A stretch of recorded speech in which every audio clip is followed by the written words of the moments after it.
Euh, Alexandra, est-ce que vous pouvez nous dire quel rôle doit jouer la future PAC dans cette quête de souveraineté alimentaire? Alors, au niveau de la PAC, le rôle de la PAC, c'est principalement les incitations à la production. Donc, sur la souveraineté alimentaire, la PAC, elle joue ce rôle-là en ciblant certaines productions qui lui paraissent déficitaires. Donc, par exemple, si on cible les protéagineux répondent très bien aux incitations de la PAC parce qu'on a des rendements, on a des prix qui sinon, ne sont pas du tout intéressants économiquement.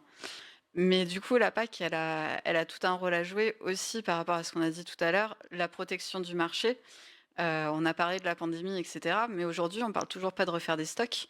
On a eu peur de manquer d'alimentation, mais les stocks, par exemple, ça reste une question qui reste taboue. Donc la PAC, elle pourrait jouer des rôles qu'elle ne joue pas actuellement. On ne sait pas si elle viendra à les jouer, mais par exemple, sur l'histoire des mesures miroirs, il y a des volontés de la part du Parlement européen de mettre en place des articles comme ça. Il faudrait que la PAC, elle aille sur ce terrain-là et il faudrait aussi que la PAC, elle aille sur une uniformisation des conditions de production. Aujourd'hui, quand vous prenez les règlements européens, quand vous prenez par exemple le verdissement, que vous prenez les BCAE, elles sont soi-disant les mêmes pour tous, mais dans les faits, il y a une telle marge de manœuvre qui est laissée aux États membres que l'application des règles, elle se fait de façon extrêmement différente d'un pays à l'autre. Donc déjà, il y aurait un besoin de remettre un cadre commun dans la PAC, et ce vers quoi malheureusement on ne va pas du tout. Les plans stratégiques nationaux qui sont en train de se décider, c'est encore de la subsidiarité accrue, donc c'est encore une forme de concurrence inégale entre les pays. Il faudrait qu'on aille vers un peu plus de commun dans la PAC, et ça malheureusement, c'est pas gagné. On n'en prend pas le chemin a priori. Jean-Louis, vous voulez compléter sur cette question? Oui, ce qu'on peut dire, c'est que, euh, puisqu'on parle d'alimentation, on reste dans la PAC, la politique agricole commune, c'est-à-dire que le volet alimentaire de cette PAC est inexistant. Donc, on est un certain nombre à militer pour la PAC avec deux A. Ça me paraît important. Il faut espérer que la révision à mi-parcours en 2025 de l'actuelle PAC, parce que les dés sont jetés maintenant, puisse transformer ça en PAAC. Et puis pour rebondir sur ce qu'a dit Alexandra, c'est vrai qu'il y a une bureaucratie épouvantable.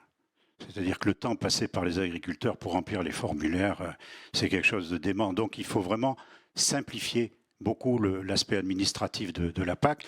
Et dernière remarque que je ferai, c'est que il y a plutôt des obligations de moyens que de résultats dans la PAC, hein, de la part des agriculteurs. Donc il faudrait mettre en place une batterie d'indicateurs concernant les résultats et pour cela avoir des observatoires.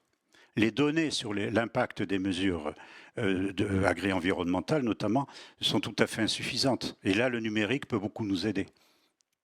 Juste pour compléter, si je peux. Allez-y.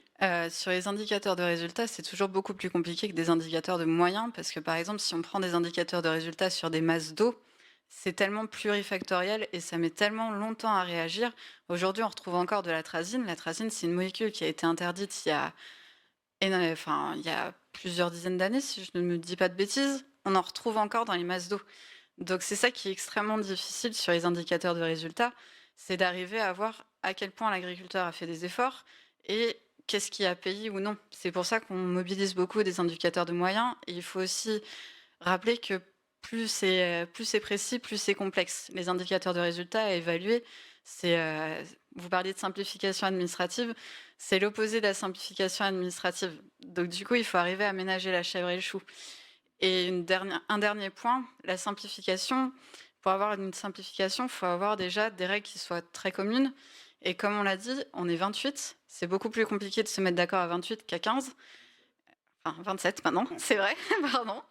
On est 27 et à 27, se mettre d'accord, c'est beaucoup plus compliqué. Donc c'est pour ça qu'on a de plus en plus de subsidiarité pour arriver à enfin parvenir à des compromis. Quand on voit le temps qu'on met à décider une PAC, c'est pour ça qu'on arrive à des règles qui sont plus du tout les mêmes dans chaque pays. C'est parce que c'est le seul moyen d'arriver à satisfaire tout le monde et arriver à signer à la fin.